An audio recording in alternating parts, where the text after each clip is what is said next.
Nothing very great for the real estate market. Matter of fact, people were expecting lot many more things. Even consumers who are getting the raw end of it, they also expected lot many more things. But I think as an interim budget, this is the best that the government could do possibly. There are many regulatory actions also that have to be taken. They want a solace. They are stressed. They are totally devastated, many of them. They have invested their monies, they have borrowed the monies, and they are not able to get their properties back. So it's a one-liner for them. And secondly, then of course, you have aspiring young people who are looking for purchases, and they also don't find any kind of credible solutions that are there. On the other hand, the developers are also stressed because suddenly, the cash flows have stopped and things like that, possibly because of few mistaken gestures that you have there. And of course, the banks are equally stressed. So everybody was quite in a distress. Now the hope that it gives is that since it is an interim budget only, so when the final budget comes, full budget comes, at that point in time, I think there are some more issues that will be discussed, thought about, and policies will have to be brought in by the government, and that's the hope. But you can't come out very clearly on anything at this point in time. As a matter of fact, the government, if they had really wanted, they could not have even called it interim budget. They could have called it simply vote on accounts for that matter.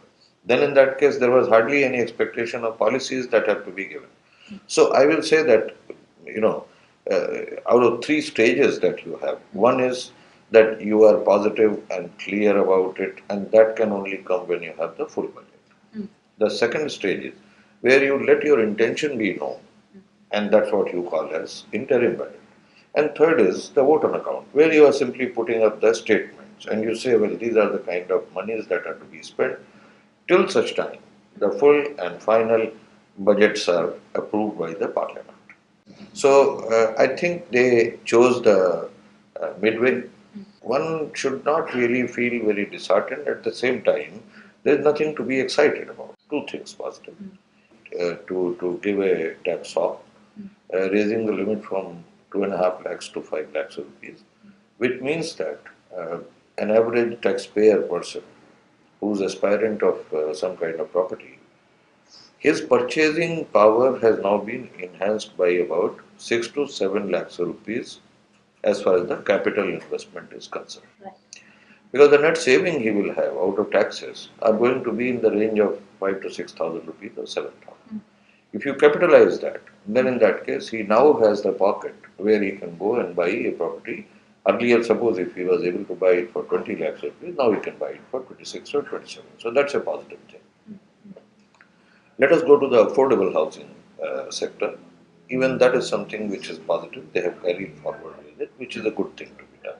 Whereas most of our young buyers, or first-time buyers, are basically meaning and moving to the larger cities, where you don't get anything which can be called as affordable housing for that matter. And the third thing, which is a very definite announcement of the government, which is a positive thing that they have done, that is about allocating 21% more to northeastern states, which aggregates to almost like 58,800 some crores of rupees.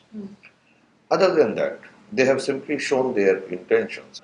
Now, taking 2022 as the year and looking at the present day scenario that we are in and the kind of stresses that this industry is facing, looks like a very difficult job. And then I don't see any reason that if we are able to put our house in order, and for that everybody is responsible, not only the government, the industry associations, everybody has to, and even the customer for that matter, the bankers who lend to this industry, now they are in a stressed kind of position. So unless otherwise you put the whole machinery back in functional order,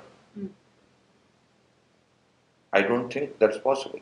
Please subscribe to Magicbricks on YouTube and click the bell icon to get new videos.